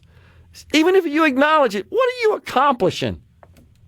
And normally, like the one that the first one that I remember, we played the big Microsoft Global Online Teams meeting because they couldn't assemble in person during the COVID, and that's all they did the first 20 minutes. And they're acknowledging this land that was once occupied by all these various indigenous tribes I've never even heard of. So what do we accomplish that? Hey, I tuned in to learn about cybersecurity here. Unbelievable. It really is incredible. But the good news is all of this stuff seems to be fading out, except there's still a lot of rabid leftists in this country. It's mainly my generation hippies, unfortunately.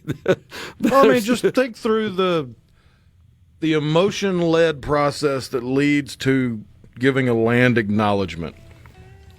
If you sincerely believe that you are taking actions on stolen land, you are basically doing the same thing as robbing someone and then waving it in their face what you stole from them and saying, I acknowledge that this is stolen, but you can't have it back. Again, conquered, no not doubt. stolen. So on the C Spire text line, Ole Miss banned DEI but didn't fire anyone. All these people still have jobs. Explain how that works. Well, it was never required in the law to fire all the people. It just said you can't employ these various practices of preferential treatment more than anything, and student enrollment and hiring, in classrooms and grading, and anything else that happens on a college campus. You can't extend preference based on those characteristics. Coming right back in the Element Well studio. Hey, this is Bob. Interrupt this program. Gerard Gibert. Here we go. This is huge. Huge news. Huge news. Huge. You need to listen to this. Middays with Gerard. SuperTalk, Mississippi.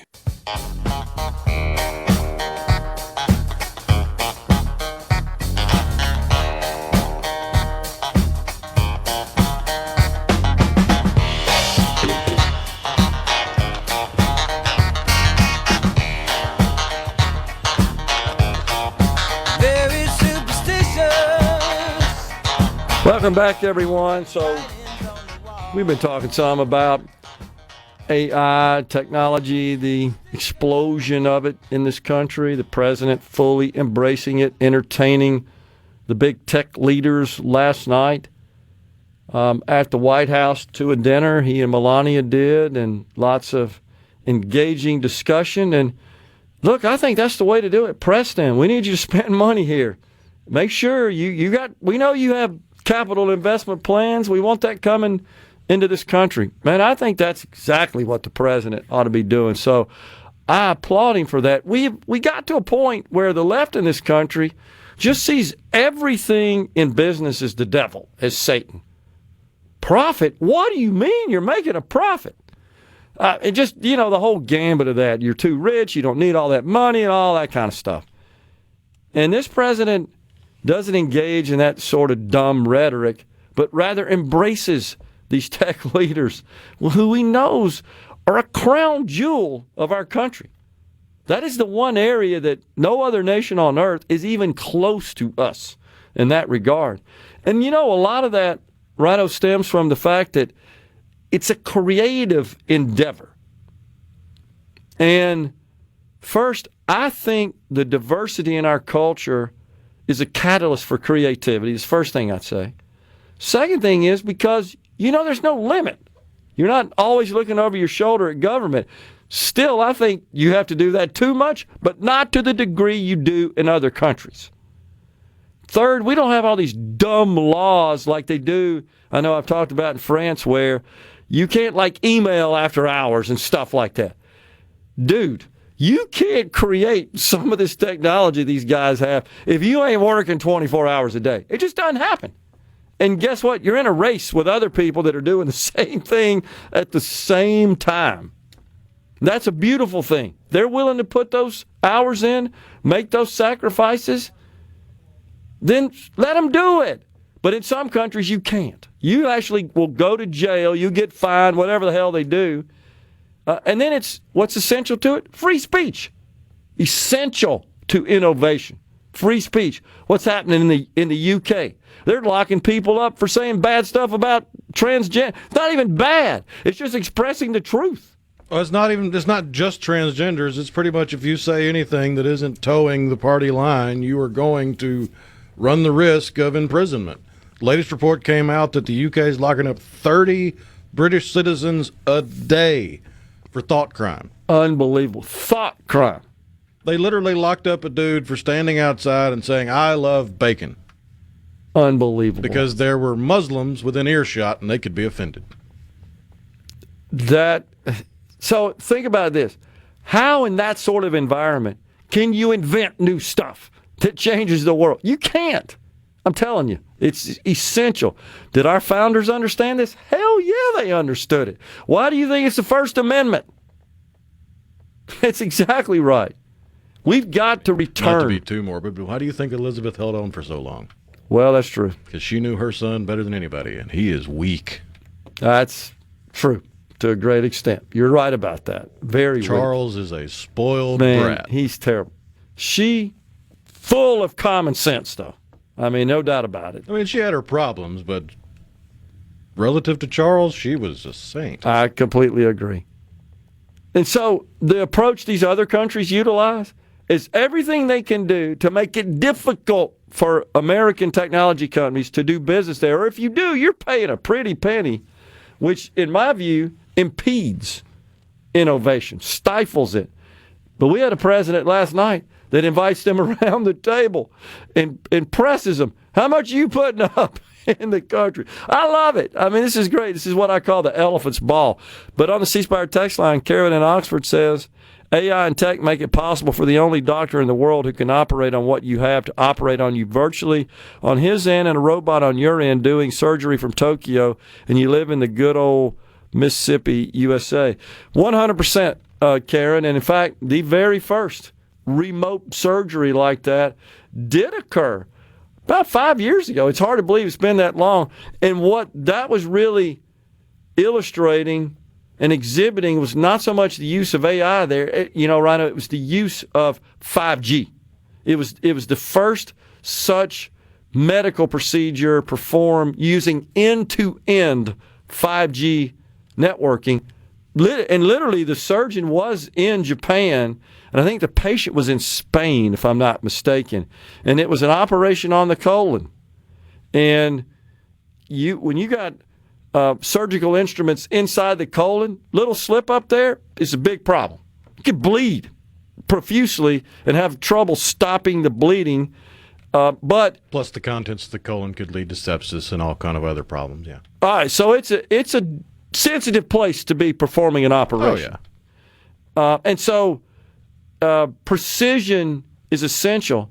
And what this surgeon was doing, to Karen's point, and at this point, I don't know that any AI was used, but she's absolutely right. That is happening and will continue to happen, is that we're using controls, calipers, if you will, is kind of what they look like, looking at a screen that was the inside of a colon across the world. But the important thing here is the 5G connectivity eliminated or dramatically greatly reduced the latency, meaning that if you do have a little slip up, you can recover and fix it and address it, whatever it is surgeons do to do that. But you need that instant feedback. Time is of the essence, right, when you're doing that sort of stuff. And I showed you the video of how they practice that. Yeah. Where they literally will do origami with the surgery equipment as a way to practice the movements to fine-tune the controls of the equipment. It's fascinating. But you're so right. So, Karen, think about, great point. Thanks for sending that. Think about the application of that same concept across so many other tasks and endeavors and disciplines. Teaching. What could be a better example than that? Because it's the same thing. We've become such a specialized world. You can't possibly have every course needed on every college campus for every major and curriculum. But you do have experts scattered about the world. If you could plug them in for that one necessary course, problem solved. Not only that, instead of 2 people in the class, literally because it's so specialized, you got 200 across the world, as an example. And there's going to be more and more and more and more applications of that. So this is the benefit of human innovation. And that's the point that we're trying to make there. It's incredible stuff going on. Kevin in Monticello asks, kind of switching gears here a bit, this has been a hot topic. Is the Department of Revenue still planning on increasing the ad valorem tax formulas? So let's be clear, Kevin, the Department of Revenue doesn't have the authority to change the way ad valorem taxes are calculated. What the Department of Revenue has done is instructed the tax assessors across our state to reassess property values to get them more current, because our law says, we value the property at the current, for tax purposes, current appraised market values, and that's changed substantially, especially since COVID. The real estate industry and the value of real estate in this country, and that includes this state, has increased. And so we do have a lot of property on the books being assessed at older values that aren't current.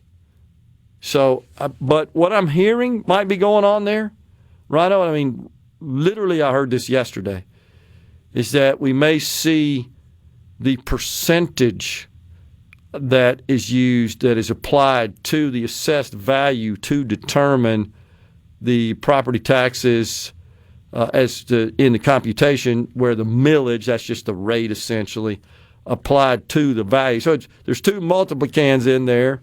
There's the millage and there's the value of the property. So the value is assessed, but then the full value is not considered in the application of the rate. I think it's 85%, maybe, if I'm not mistaken. But I'm hearing there's consideration within the ranks of the legislature to change that, to reduce that percentage. So you can go reassess, and you get a higher value for the property. And right now we apply whatever percentage our law says that needs to be applied. Are you looking at that? Yeah, assessment ratios are defined by property class, 10% for Class 1, single-family owner-occupied, 15% for Class 2, all other real property, including rental and ag. Okay. 15 for Class 3, personal property used by businesses, such as machinery, fixtures, and inventory. And then the millage is applied to that. Yeah. Yeah, so that's how you come up with a value. But what I'm hearing is that they may reduce those, what you just read there, the series 10, 15, and so forth, to lower, which essentially offsets the increase in the raw property value as appraised. We're coming right back with half an hour in the Element Well studio.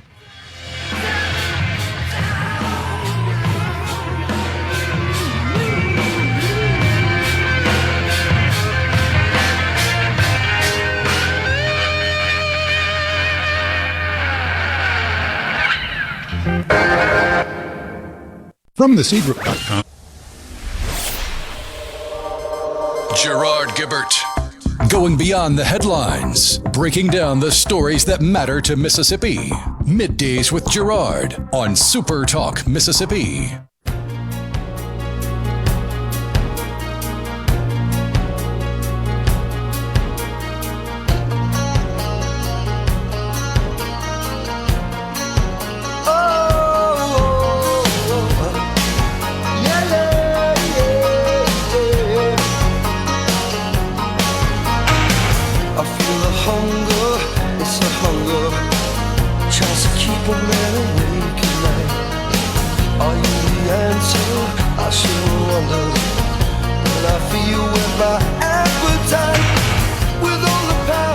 We're back with you in the Element Well studio. Thanks so much for being with us today. Appreciate it. So, we're actually talking about adding an Eddie Money tune, 2 Tickets to Paradise, to the set. It's gaining some support from within the band. I've also suggested another Leonard Skinner tune. Simple Man. Great tune, right? Oh, yeah. And our lead guitarist, Steve Lott, he immediately said, yeah, let's play that. I've played it 1,000,000 times. Of course, every lead guitarist has played that 1,000,000 times. It's a great tune. Great drums in it, too. I particularly like the drums because I can really pound them, and it's okay in that particular song. And there's lots of cymbal work. So here's what I've learned, getting a little technical here on the drums. The drummers out there will get this.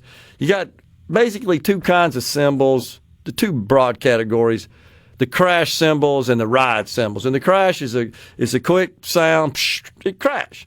And the rides keep on sort of reverberating a little bit.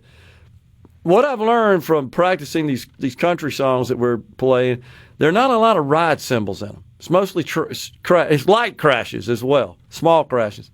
But rock songs have a lot of rides in them. Well, that one in particular, if you listen real carefully, it's just ride after ride after ride. So I can go crazy on my seldomly struck ride cymbal that I've got in my set, which, by the way, is the most expensive one of all the cymbals. So digressing a bit, but we're having fun with all that, no doubt about it. And you know which one would you say has the most specialty percussion? Rock or country? Country. Yeah, I think mainly because, and you pointed this out to me the other day off the air, of maybe having a little bit more of a jazz bent to it. And so jazz music, like, for example, in country, you get a lot of woodblock work. Oh, yeah. You don't hear woodblocks. I was thinking woodblock, cowbell, yeah, bells and woodblocks. Stuff like that you just are the top tier specialty percussion. Yeah. You don't get a lot of that in rock music. You don't have a lot of woodblocks in rock music. But you have a lot of rim shots. I mean, really strong striking of the snare drum to accent the music on the rim at the same time. Now, in the old days, that typically meant that you were breaking sticks, and you had to have lots of sticks ready, because when you're pounding on that rim, it's just – and in fact, when I play some of the country music that we play, few of those songs we play do have rim shots in it, but lots of cowbell, lots of woodblock. And when I'm through and I look at my drummer's carpet underneath, all the little particles that came off my drumsticks from all the woodblock and the rim shot stuff are underneath me there. But the good news is the sticks, I don't know what's different about them. They seem to last longer, don't break. I used to have to carry a whole bunch around. Now I got 2 or 3 pairs. I'm good to go. But it used to be, yeah, you get through a few songs, whoop, there goes your stick out in the air. Oh, man. So we're talking about a lot of stuff. Tim and McGee says, just my opinion, but the crazy Muslims, not the decent ones, are also invading our country with their Sharia law. It's interesting you point that out, Tim, because this is what's happening in Europe. You know, Rhino is getting a lot of attention, where you've got high-ranking government officials in the UK government that are dressed in the traditional Muslim attire. I mean, clearly they're demonstrating their faith, allegiance, and affiliation. France, Spain, also. All because of this woke liberal, we got to open the borders up to everybody. Now, I saw a post yesterday. You could probably find it real quick. I'm going to try to describe it to you. And, you know, I don't want to sound condescending here. I certainly don't want to sound xenophobic. But this was a short video of what clearly were a traditional Muslim family approaching an escalator. Have you seen this? And they're like haven't seen an escalator before. And the two of them, a young one and an elderly member of the family, get on the escalator and don't literally know how to ride the escalator. And they both tumble on the escalator. And, I mean, I felt some sadness, like, I don't want to see people get hurt because they don't know how to ride an escalator. And on the other hand, I'm thinking, what value is this producing for our society when we're just have these wide open borders? Because it wouldn't shock to find out that all happened during the Biden regime when anybody could just cross over. I don't know if you're seeing that or not, but just said somebody's thought enough to capture it on video. And you can hear the child, you know, screaming. I mean, scared, riding an escalator. I did find a video from Saudi Arabia where there's a large crowd of people in Islamic garb, and they are learning how to ride an escalator, and the male standing to the right of the escalator is using a cane to beat women into not holding on to the handrails. Gosh, jeez. Isn't that their approach to almost anything like that, to get people to comply? Just beat them? Oh, yeah. I mean, in some more radical Muslim countries, like, say, Afghanistan, if there's an earthquake, women are just going to be left in the rubble because it's not kosher for men rescuing to touch them. So, and the doctors won't treat them, so you're just left there to die. So, I mean, again, I hope that didn't come across. I'm just stating observation and just posing the question that, you know, if you got to whip people in that country, this is how you ride an escalator, something's wrong, right? There's something more fundamental that's wrong in that country. And we're not addressing that fundamental problem by just letting them into this country. That's the ultimate irony of all these leftist activists showing their rear in public for Palestine and Gaza. Yeah. Yeah. Like, you got lesbians for Palestine. Exactly. It's like they would stone you. They would throw you off a roof. That's the issue that needs to be addressed. They're in many of those policies and standards and practices just inhumane, honestly. I mean, that feels like it's turning the clock back. Hundreds of years. Man, really, really, it affected me watching that. Like, this child's getting on this escalator, doesn't know how to ride it, trying to hang on, figure out what to do, falls down, gets hurt, and is screaming. Unbelievable. Unbelievable. We were talking earlier about reassessing property values in Mississippi. The DOR, Department of Revenue, has instructed county assessors to do so.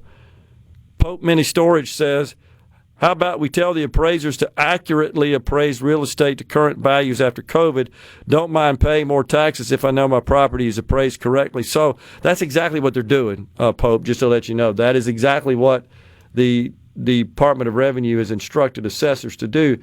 It's my understanding, I'll be honest, I haven't dug into the statute here.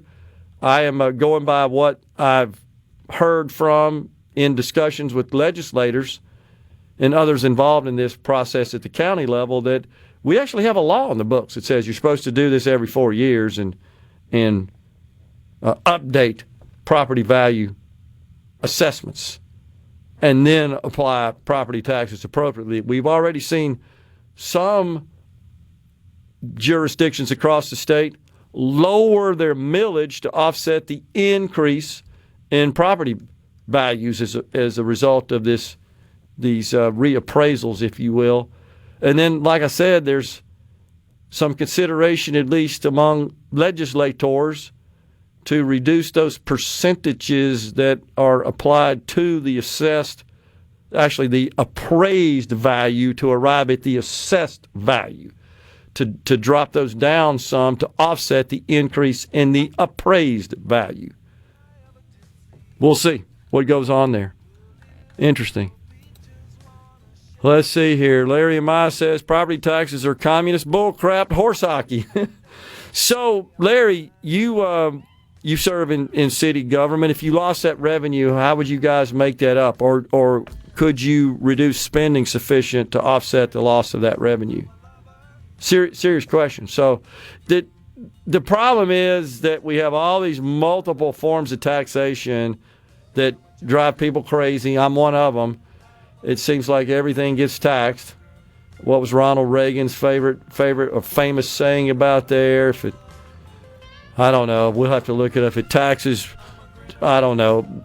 If it moves, tax it, something like that. We'll look it up. Coming right back. I'll get that on the other side.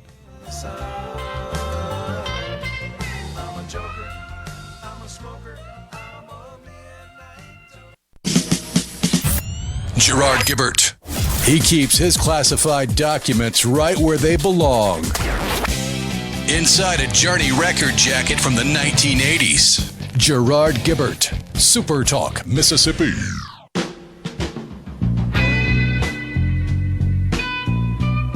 Back then, government's view of the economy could be summed up in a few short phrases. If it moves, tax it.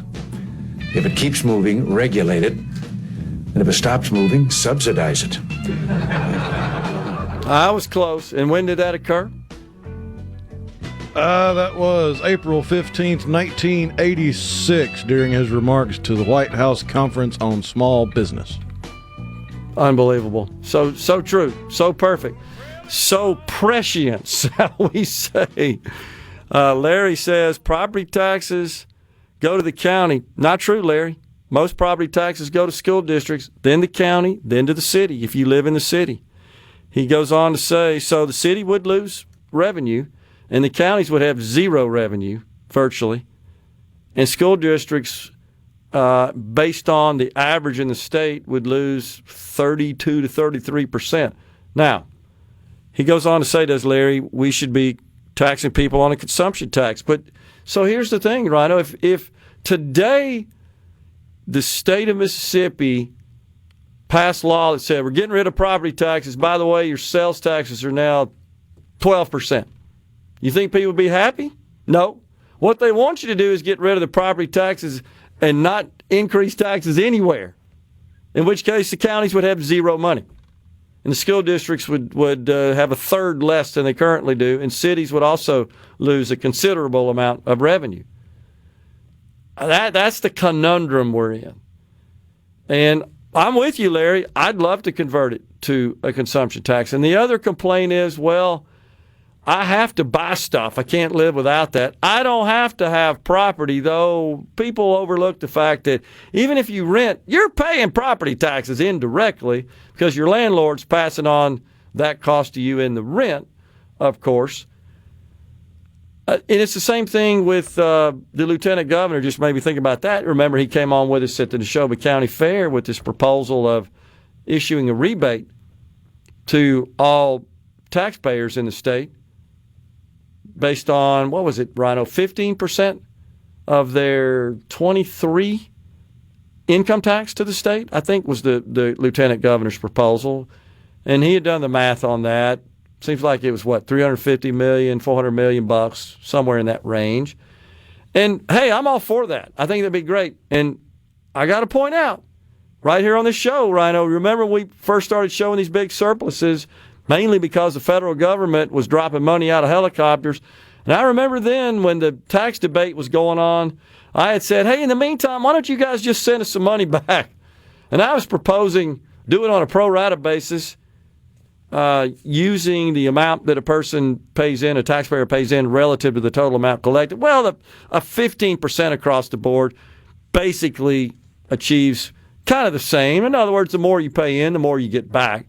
But here's what I think is problematic with that approach and that proposal is that it does not provide a rebate to all those who pay sales taxes, which, by the way, from a percentage perspective in the state's revenue is higher than income taxes. It accounts for 38% of the state's general fund revenue, whereas income taxes, individual income taxes, are 27%.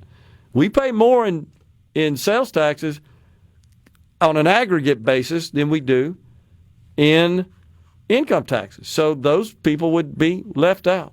I got to get this in here. I didn't. I talked about it yesterday, but or I've teased it yesterday, and Rhino reminded me I never did really talk about it. And it concerns a company. It's an AI startup called Flock.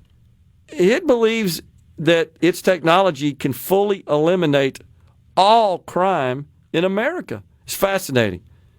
Now, they presently have 80,000 AI-powered cameras installed across the United States. And while I agree with you and others that I do not believe AI should have the power to issue citations, infractions, I do believe law enforcement should be able to use the technology in performing its duly sworn duties of law enforcement and citations and so forth. So law enforcement across the country are using this company Flock's technology to do just that. The Atlanta Dunwoody Police Department is one of them. He can. So it describes a situation where a lieutenant there hits a button, and a drone the size of an insect, which is mind-boggling, rises from the station's rooftop, and it already has coordinates. It's a local mall where a 911 call has alerted the cops to a male shoplifter.